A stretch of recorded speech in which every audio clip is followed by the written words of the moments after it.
For today's video mga katrops, panibagong araw, panibagong luto, serye na naman tayo ngayon. At ayan, nagluto nga pala ako ng aming ulam na pinakbet, tapos pritong longganisa. Ito nga yung uulamin natin ngayong hapunan. Kaya naman tara, kain tayo mga katrops. Siguradong bakbak malala na naman tayo neto.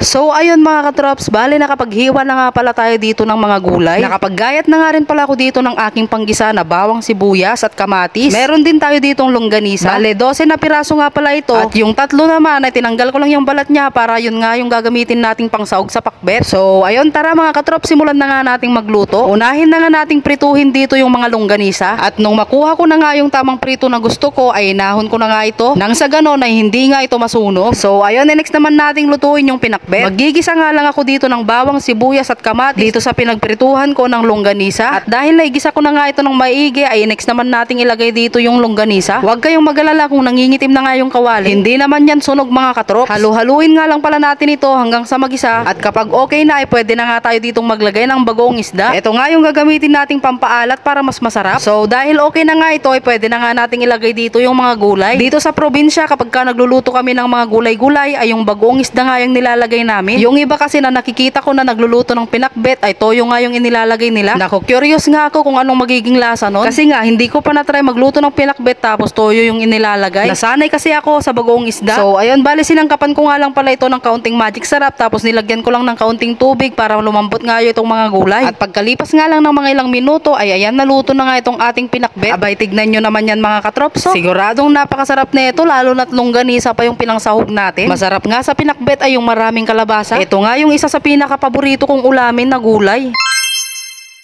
So ayun mga katrops, tara kain na tayo. Ito na yung niluto nating pinakbet. Tapos yung longganisa. Nilagyan ko na nga rin pala ito ng chili garlic oil mga katrops na gawa natin. Tara kain na tayo mga katrops.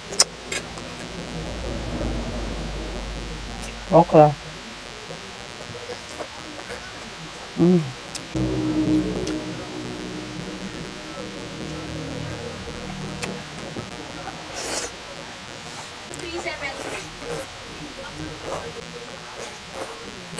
Sarap ng pakbet.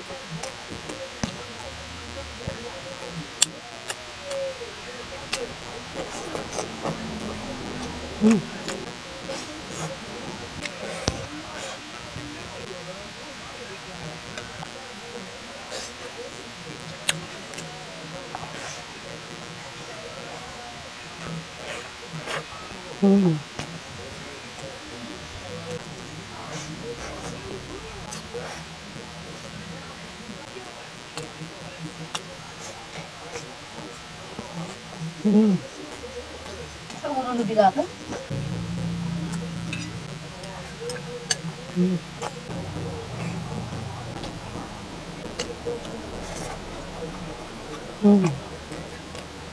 So paano ba yan mga katrops? Hanggang dito na lang itong aking vlog. Huwag nyo na rin po palang kalimutang i-like and share tong aking video. Maraming salamat sa panonood. Bye bye!